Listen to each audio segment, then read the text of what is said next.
Everyone, it's me and Michelle walking here in Sabang. We're going back down to the native waterfalls down here.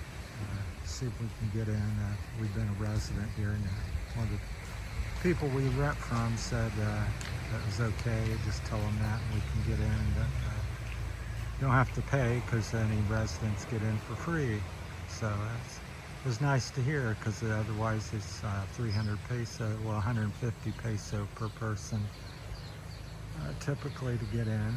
And I think it's worth it if you're like one-time visit, but I'm living here. I like to go every day if I can. So it's low tide here in Sabang, so normally the water's right up here to this rock edge and splashing on that during high tide. So there's some big lava rocks. So I'll take you along on the journey. We've made one set of videos down through here already. Very rocky all the way down, really. It's a little rockier as you get down towards the falls, so you're almost walking over that type of rock here that you see in the camera. But there's big like lava, clumps of lava out there. You see one there. Scattered about, that's what I call it, lava rock. If that's incorrect, please correct me in the comments.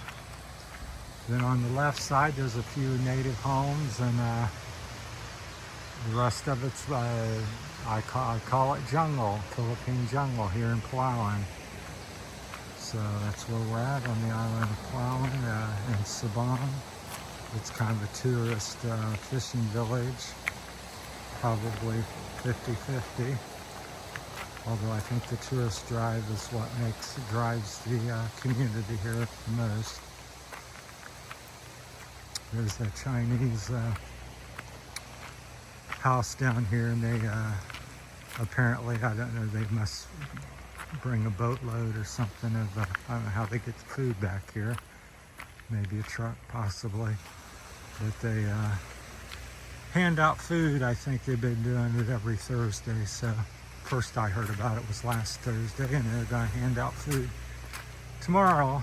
So I won't get this video up probably in time, but so you can ask about that. So it's kind of helps the people out, the community here, which is very nice of them to do so.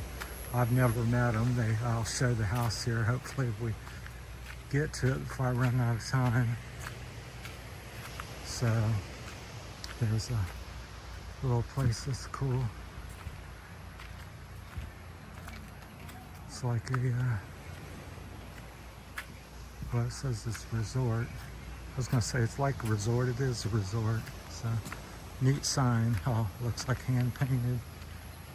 Somebody's staying there. I think they have 2 or 3 rooms. They're really not allowing you to.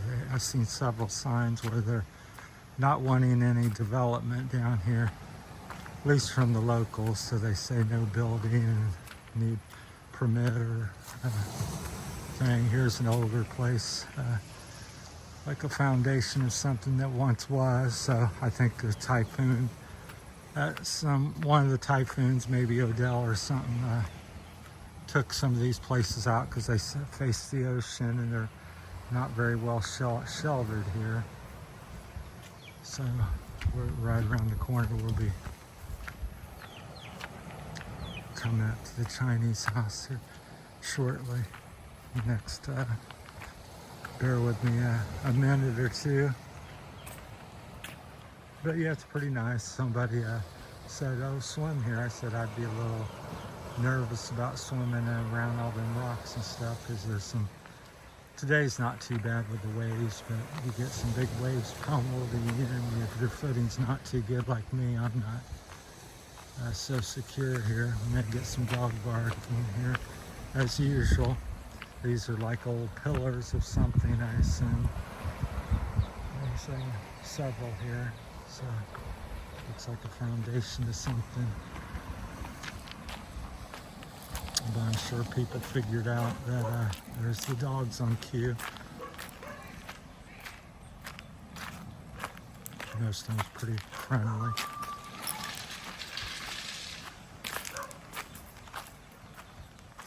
That's a beautiful stonework here. I like all that natural stone. There's wild monkeys here. I haven't seen any down through here, but they come out of the mountains here. They come into Sabang even. So we won't film you, sir, unless you want to. I make YouTube video. All right, thank you. Very good. Yeah, because the visitor and the walking when they want. Well, I actually we moved here about 5 months ago, so I already been here before, but I've been here 5 months. I live here now. Me and Michelle, that's my friend. My house. Yeah, we live up in town, so yeah. So we walking down here. Winnie, you know Winnie? Yeah. She says, she goes, well, you resident now. She says, you walk down there and tell them that you get in. Because I said, I like go every day, but I can't pay 300 peso every day. I like to help people, but nevertheless. So she says, you go down and tell them you resident. And I go, okay. So she's a good lady. Have a good day, sir.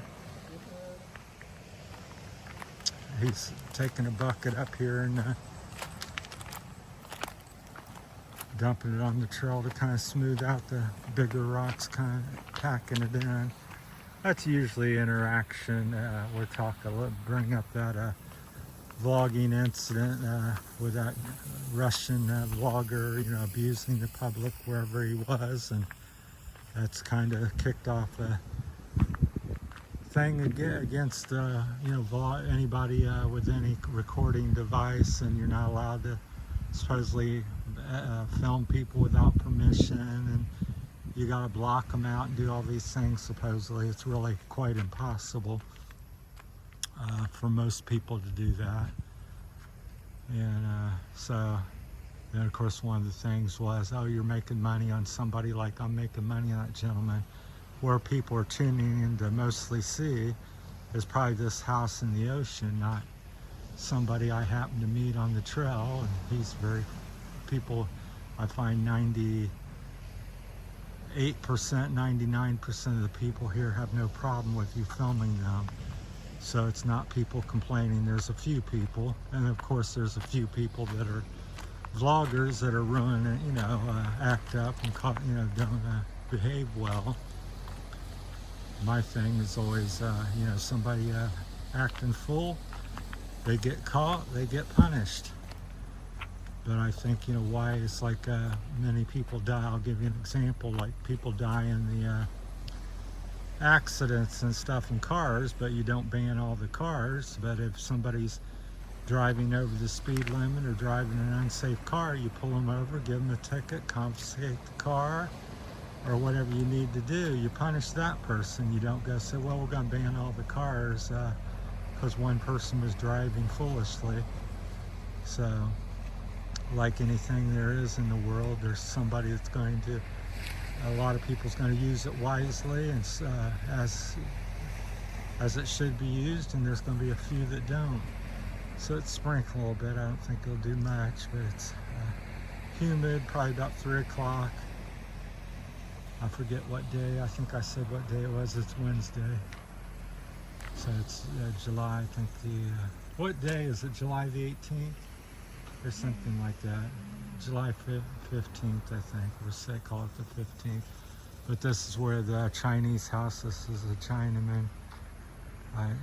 Or Chinese person, Chinaman. I don't know, Chinaman could be a Chinese lady.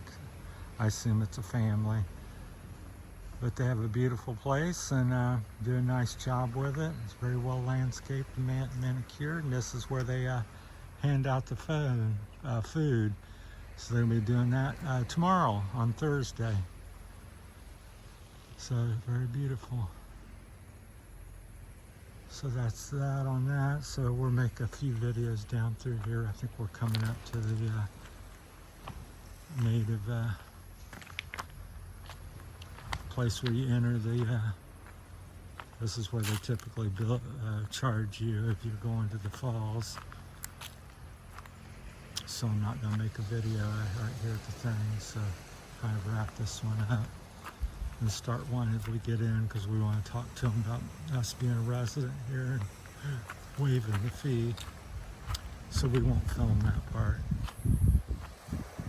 But very beautiful. They just built a new greeting place. I don't know if they're living in that or that's just where they promote their waterfall, because it helps out the people, the local people. I don't really have a gripe with it. I just think if you're local and you want to hike down through here, there's not a lot of local hiking trails.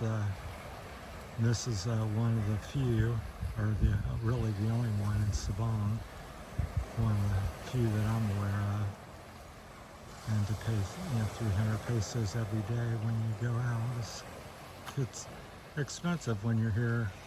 If you're on vacation, it's no big deal, no problem at all. But if you're living here every day and you're going to be here 10, 20, 30 years, that's a lot of peso. So anyhow, I think people have a hard time here, and so it goes for a good cause. If you can come and visit, so which I would recommend. I think it's worth at least coming once. Dogs following us. All right. If you have any questions or comments, that's my thing here on the native hike to the waterfall here in Sabang. My little comments on the vlogging and stuff. Let me know what you think on all of that. So everybody's got a various opinion, and you can make a pro and con. So I think it's going to, overall, I think it's going to hurt the Philippines and hurt more people than it's going to help protect. So I think sure, yeah, it might help 20, 30 people or something, but it's going to hurt thousands, if not millions, because the tourists, they want to come, and what do they want to do? They want to film and vlog and show the beautiful nature of the Philippines and the beautiful people. And if you've got to go to a festival or a church or some event and you're wanting to film it because you're here, then you've got to try to get permission and fill out a form and block everybody out and do all the things they're talking about doing. It just does, it doesn't make sense. I understand in protecting people. There again, if you're in somebody's backyard and they're out there laying out in their swimsuit or taking a shower and you're filming, then that's bad and wrong, and punish them. If you're a guy here like me, I'm just walking down saying hi and being friendly and showing people the beautiful nature and one of the touristy spots here in the Philippines, kind of recommending that and promoting that. And then I can't help if there's several people down here, and then of course the internet's very bad. If you got to process all that, it doubles or triples your time doing that. So I got a lot of various thoughts and comments on it, but at the end of the day, it's going to be what it is, and so we'll see what happens with it. It'll be interesting the next few months and this next upcoming year. All right, thanks for watching, everybody. That's my time.